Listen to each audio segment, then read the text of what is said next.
আজকে আসলে আমরা যে জীবন ধরন সমস্যার মধ্যে আছি, সভাপতি মানুষ যারা তারা তাদের দাবি একটা, এই যে তেল গ্যাস বিদ্যুতের দাম বৃদ্ধি, এই বৃদ্ধি হলে সাধারণ মানুষের যে নাবিশ্বাস আগে থেকে উঠে আসে, এই তেল গ্যাস বিদ্যুতের দাম বৃদ্ধি হলে মানুষ মরণের মুখে দাঁড়াবে।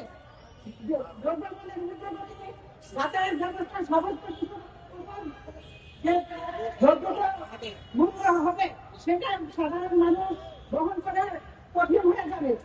এই যে বিভিন্ন এলাকায় নারী দর্শন, শিশু নির্যাতন, নারী নির্যাতন হচ্ছে, এসবের বিচার আমরা বিভিন্ন সংগঠন বিচার চাইছি। আসলে এই যে রাষ্ট্র ব্যবস্থা, এই পুঁজিবাদী রাষ্ট্র ব্যবস্থায় আমরা কার কাছে বিচার চাইবো? এই পুঁজিবাদী ব্যবস্থা, এই রাষ্ট্র ব্যবস্থায় সাধারণ মানুষের কোনো বিচার নাই।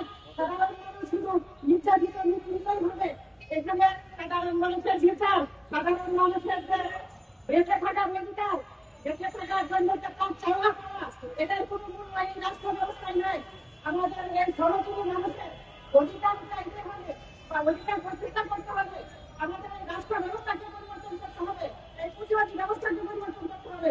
এই পুঁজিবাদী ব্যবস্থা পরিবর্তন করতে না হবে ততদিন পর্যন্ত আমাদের শিশু নির্যাতন, নারী নির্যাতন, ধর্ষণ এবং শ্রমজীবী মানুষের জীবন, এগুলো মুক্তির মুখে থাকবে।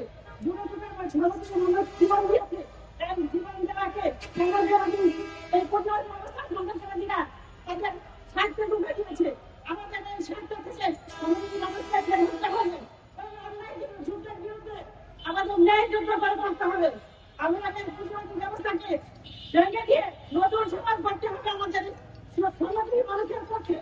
আমি এই আহ্বান জানিয়ে আজকের এই বক্তব্য শেষ করতে ধন্যবাদ।